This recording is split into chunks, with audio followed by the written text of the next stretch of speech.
Tyler, thank you, Director Wray, for your presence and your service to this country. The dramatic rise in anti Semitic and anti Asian violence throughout this country is unacceptable, unconscionable, and un American. So let me begin, Director Wray, by just urging you and the FBI to dedicate all necessary resources to deal with and address this scourge. Director Wray, violent white supremacy is the most persistent and lethal threat to the American homeland, correct? Well, the way we look at it, we've categorized it, I think we're saying the same thing, but just to be clear, we have elevated racially motivated violent extremism, the vast majority of which is motivated by advocacy on behalf of white superiority as at our highest threat priority level. That's commensurate with ISIS. And it is certainly true that over the last few years, the most lethal attacks here in the homeland have been by individuals of that racially motivated violent extremist category, specifically those advocating for the superiority of the white race. Right, otherwise known as white supremacists. So the largest group, just to clarify, of racially motivated violent extremists are white supremacist organizations. Is that right? Well, I wouldn't say organizations, but individuals. The largest portion of domestic terrorist investigations that we have, and arrests or investigations of the racially motivated. No, thank you. Let me ask you about organizations. The Oath Keepers are a white supremacist organization. True?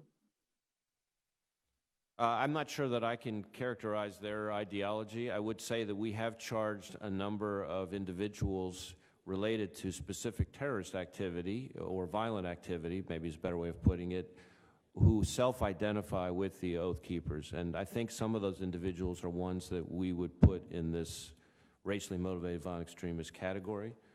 We also have a number of such investigations of individuals who self-identify with the Proud Boys in a similar vein. But again, in each of those instances, we're not charging them for their membership in Oath Keepers or Proud Boys. We're charging them based on their violent criminal activity.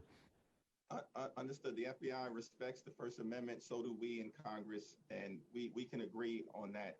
You anticipated my next question. The Oath Keepers clearly are a white supremacist organization. That's my observation, not yours.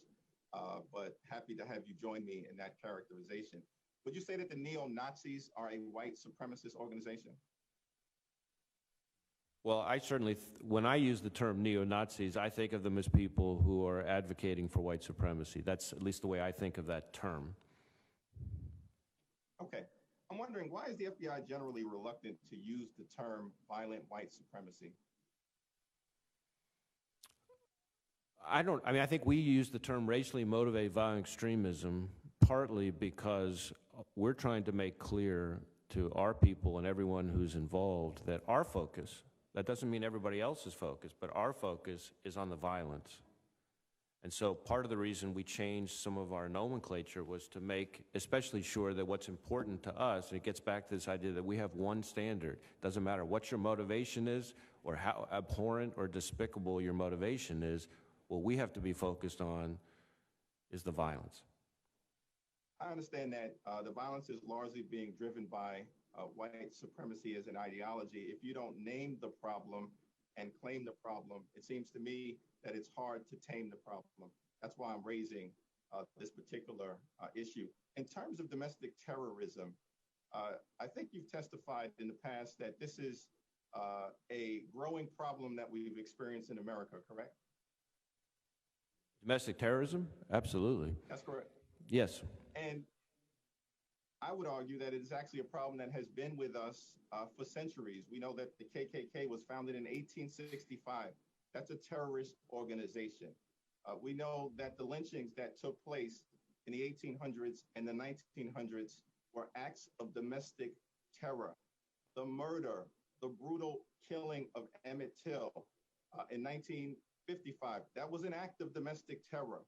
The bombings of the 16th Street Baptist Church in Birmingham, Alabama, which took place in 1963, that was an act of domestic terror, killing 4 beautiful Black little girls. This most recent January 6th instance, the attack on the Capitol that resulted in death and mayhem, was an act of domestic terror, and the through line through all of those instances is white supremacy. I hope that the FBI will use all of its resources to tackle this persistent problem. I yield back.